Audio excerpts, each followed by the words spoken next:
Hello, friend. And hello, friends. What's going on? The question I get asked most on all my social medias, more than any other question put together, is how the heck do I afford to travel so much? There's no simple answer to this. I've tried many different things, succeeded and failed at many different things. Failure comes.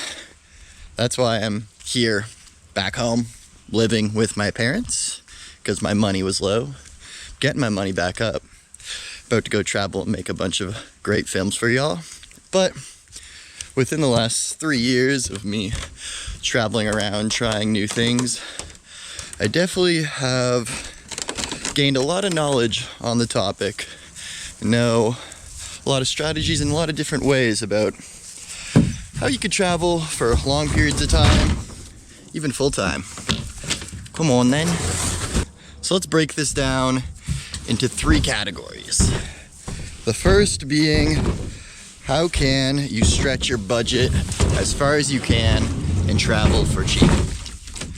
The second being, how can you get a good job and save money back at home so you can go away and travel for a very long time? And the last thing we're gonna talk about is this whole world of digital nomadism. How can you find a job where you can work and travel nonstop because your job has no set location and you can do it from anywhere in the world? Let's get into it. Fuck.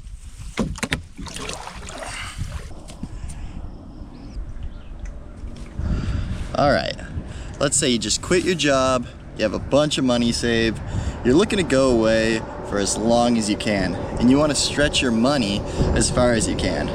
The first thing is traveling somewhere cheap. Whenever I first started solo backpacking, I went to India, went to the Philippines, then I started exploring Latin America, all cheap countries.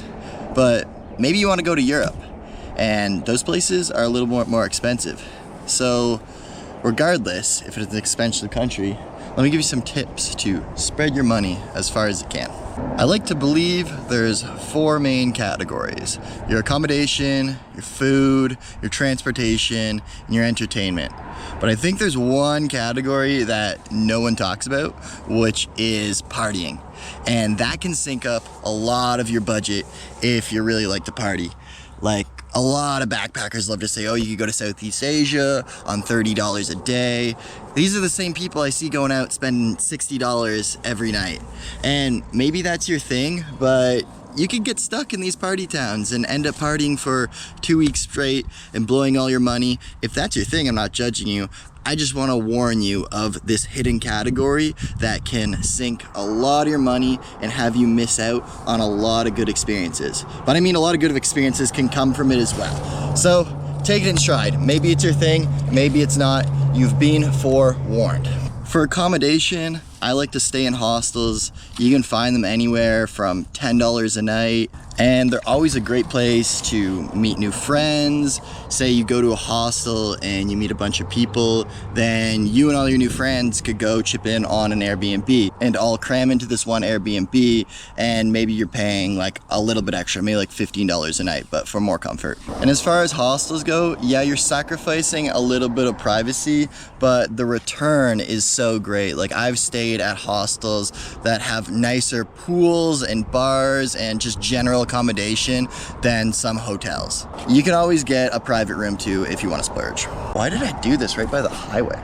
Food is pretty easy. Honestly, just eat where the locals eat. The locals are gonna find the cheap spots, the street food, the holes in the walls. If you see a big line, usually it's gonna be really good and it's gonna be really cheap. Street food is honestly on par with some of the more expensive restaurants I've ever been to. And if you're staying in a hostel or somewhere more long-term where there's a kitchen, go to the market, go buy a bunch of groceries and maybe make a local dish. You're gonna save a lot of money that way.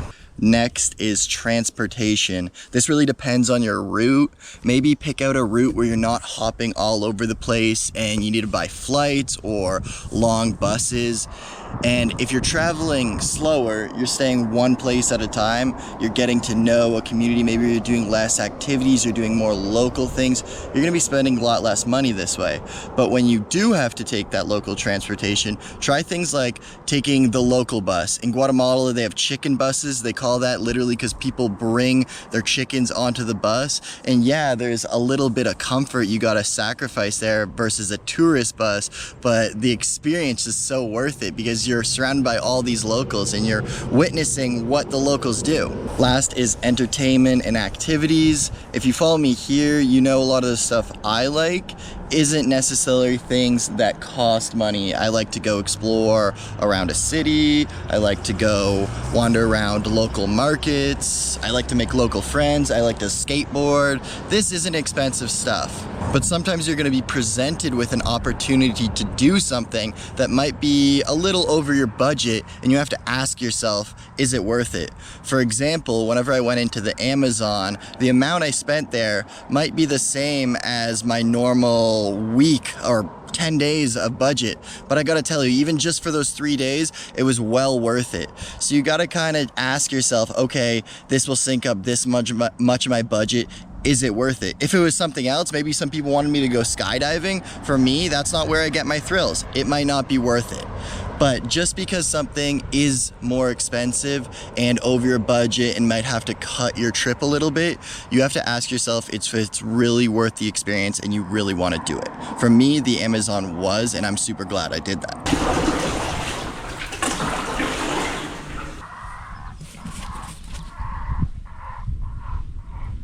What the actual fuck, man? All right, so the number one factor that affects your money saving, and in fact, just your ability to leave, is how many commitments do you have at home? Are you paying rent? Are you paying off a car? Do you have a bunch of friends that go out every weekend that always want you to come? Are you paying child support? Are you always buying new clothes? Do you have kids that you could put up for adoption? Find the things right now that are taking the most of your budget and eliminate them. I live at home with my parents. I don't have any shame. I buy thrift store clothing. I only eat at home. Eating out absolutely damages your bank account. Pack a lunch for work. You'll save $15 a day. Still go out with your friends, but just try to spend less money. Going out for dinner and out for drinks and out partying soaks up just so much of your money. And the thing about your money back home versus your money abroad is that you can stretch it so much farther abroad because things are so much cheaper. For example, say you go out with your friends and you skip out maybe on the last 2 cocktails of the night. Maybe you're saving $30 that way. You can get by a day of backpacking on $30. You just gained yourself one whole day of traveling because you skipped out on 2 cocktails. And keep that mindset. Maybe if I don't buy this brand of jacket, that is the equivalent of 3 days of travel. If you really start thinking that way and really start thinking how these totals start adding up, you're gonna realize how much money you're spending at home and how far that money can go abroad. So what kinds of work can you do that let you work and then travel? Maybe you have a job right now that you don't mind quitting, you don't want to go back to. That's great. But how can you consistently work, travel, work, travel? For me, at the start, that was seasonal work. Since I was living and working in Ottawa at the bars, we had a very high tourist season in the summer, and I could work and save and make a lot of money in the summer. And then whenever it dies in the winter, the bars that I were working at, they didn't mind if I left. It was fine by them. It's opening up shifts to other people. And then whenever I came back, I could either go back to the place of work I was at before, or there's all these other bars that were hiring because it's peak tourism season and they need staff. And for me, bartending was great because I had 2 different types of income. I had my tips that I told myself I was not touching at all, and that was all going to travel. And then I had my salary, and I told myself I can only live off my salary. I can't dive into my tips. And I had to change my lifestyle just so I could live off my salary. And there's all types of seasonal work. Some you can even make so much more money than bartending like I did. You could go out and plant trees out west. You can go cut cannabis in California. You could go work in mines up north, or work on yachts or cruise ships. And this is perfect because you can either work 6 months at a time or 3 months at a time, depends the season. Maybe there's 2 seasons a year, maybe there's one big season a year, but you can work seasonally, go home and actually relax, see your friends, save your money, and then you have a whole 3 to 6 months until the next season where you can go away and travel. That's the pros of this method, because when you leave your job, you have no responsibilities and you can go and you can cram as much fun and as much adventure into 3 to 6 months. And then when you finally go home, you're probably burnt out and you're happy to be home. You're happy to see your friends and family and start working again.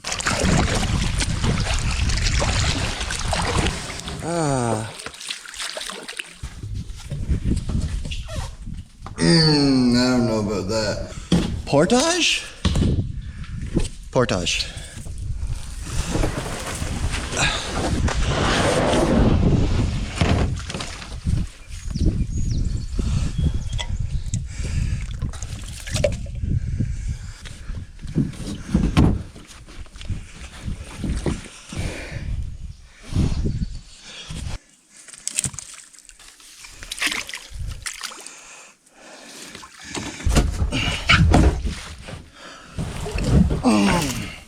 Let's go!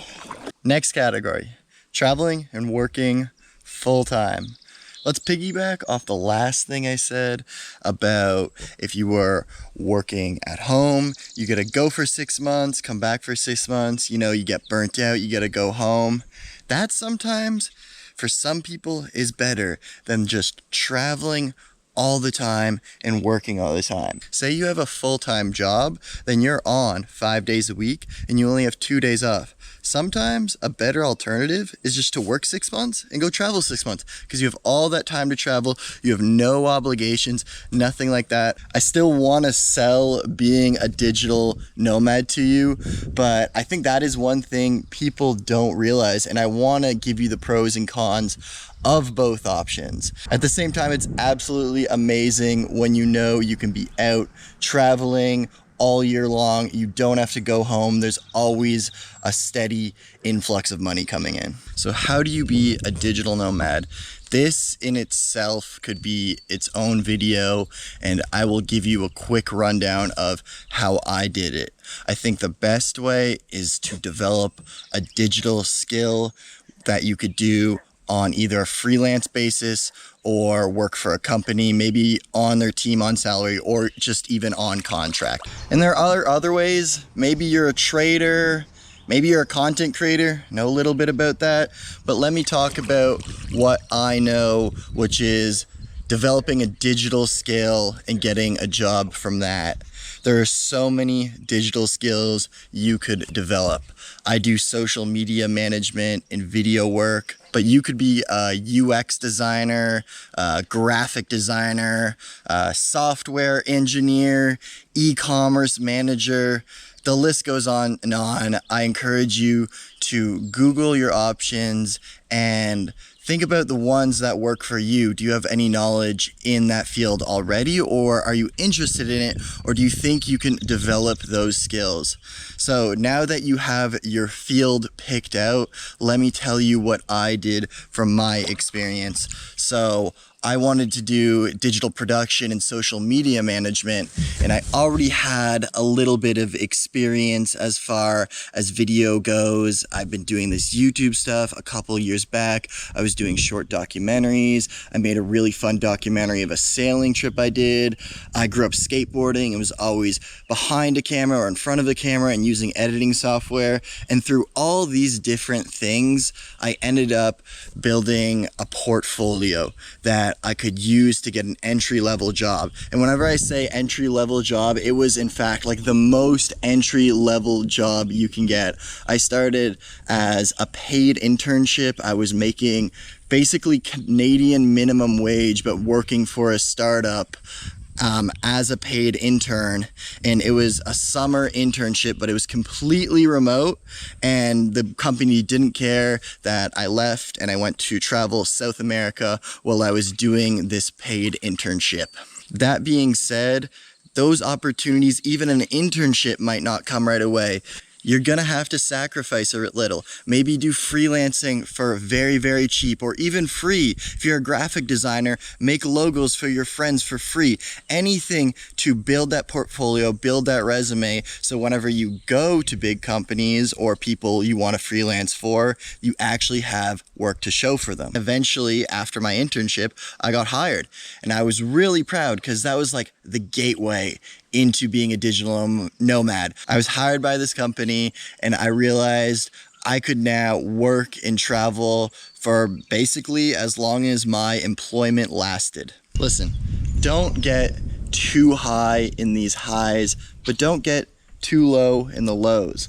I think that was a Drake quote. It's a little sidetracked there, but it is important, because when you do find that remote job, just know it's not permanent, and just know that that doesn't mean you're gonna be able to travel for the rest of your life, and it can be just taken away just as quick.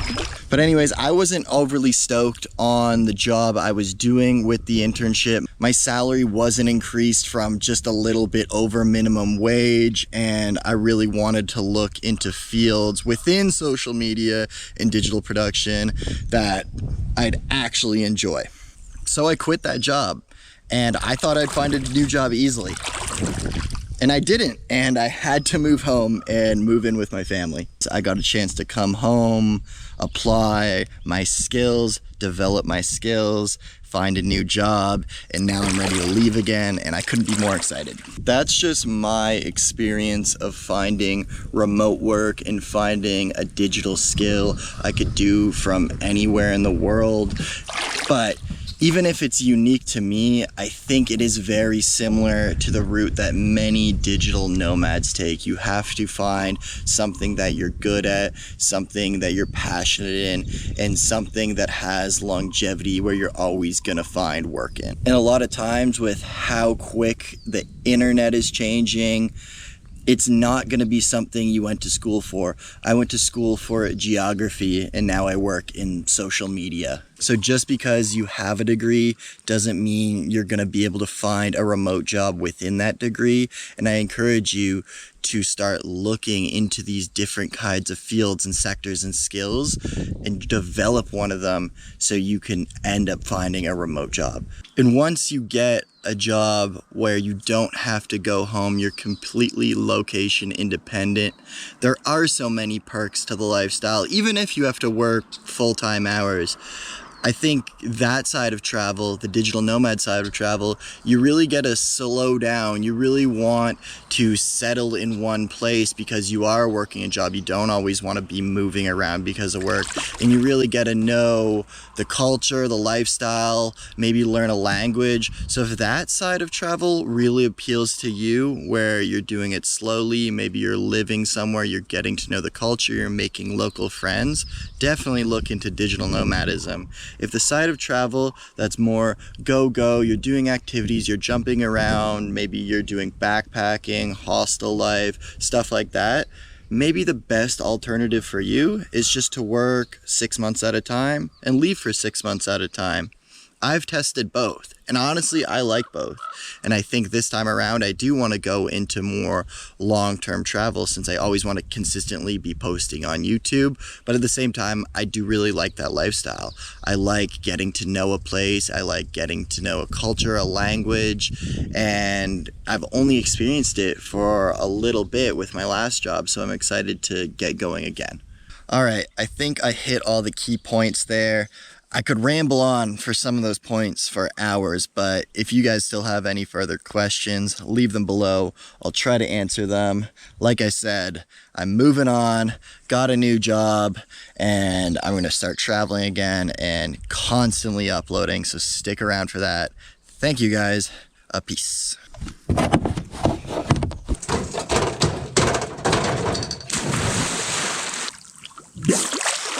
Seal dive.